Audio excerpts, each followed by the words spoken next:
Sono partite difficili, sono partite dove conta anche molto l'aspetto caratteriale, di nervosismo, quindi non mi aspettavo una bella partita perché ovviamente partivamo con 2 gol di vantaggio, loro dovevano fare la partita e l'hanno fatta molto bene,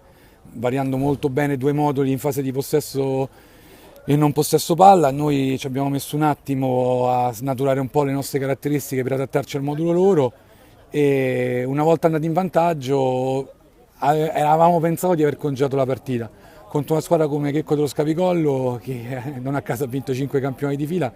e che ancora secondo me è tra veramente le più belle, le migliori squadre organizzate e da un punto di vista tattico, da un punto di vista tecnico, da un punto di vista proprio dirigenziale non ti puoi permettere cali di tensione. Il nostro calo di tensione ci è costato 2 gol, ci è costato di riaprire una partita, una punizione all'ultimo che poteva significare comunque 3-1 e 1-3, per cui la soddisfazione c'è per via del risultato. Al termine della gara. No, ma non è una questione di chi sta in campo, di Christian che entra o che esce, perché i gol li prendiamo uno su una loro ripartenza perché noi ci fermiamo convinti di aver subito un fallo e l'altro su un flipper che poi ovviamente si scatena perché loro con tutto l'agonismo che possono metterci nei minuti finali riaprono la partita. Credo che da parte nostra oggi una panchina un po' corta e anche Mario che ha giocato con la febbre, Rocco che comunque rientrava dopo un lungo periodo di stop e non stava al meglio della forma, Mirko che si è fratturato un dito, Mirko Forcina si è fratturato un dito della mano per cui aveva difficoltà a restare in campo,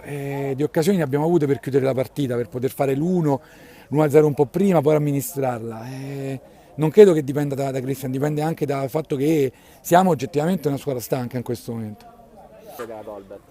Allora, per quanto riguarda la partita, ovviamente se una squadra arriva a giocarsi una finale per il secondo anno di fila significa che è oggettivamente un'ottima squadra, quindi non sono io a dover parlare bene del Golbet, ma sono i numeri che ne parlano bene. Si sono rinforzati molto rispetto all'anno scorso, sono migliorati tanto, hanno cementato un gruppo, hanno lavorato bene sotto tanti punti di vista anche loro, come i stessi complimenti che ho fatto a Checco prima riguardano anche Golbet perché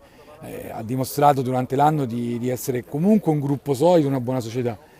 Noi ci andiamo a giocare questa finale convinti dei nostri mezzi, siamo comunque una squadra che ha vinto il campionato.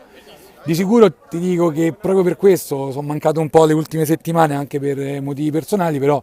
questa finale la giochiamo, è un palcoscenico importante, però personalmente, questa è una dedica proprio personale, volevo dedicare questa finale al De Angelis e al gruppo Progeteam, 2 squadre che sono retrocesse, il campo ha decretato questo, ma che secondo me hanno onorato questa lega. E quando squadre che a un certo punto del campionato, secondo me, vengono al campo e comunque giocano al meglio delle loro possibilità, onorando una manifestazione così importante, credo che in un momento di gioia per me e per il Cotton Club ci sia comunque un ricordo anche per loro, perché il prossimo anno disputeranno il campionato di Serie A2, però hanno onorato alla grande questo campionato, così come onoreremo noi e Golbet la finale che non è un pronostico, è una tripla quella, è una tripla perché è una finale.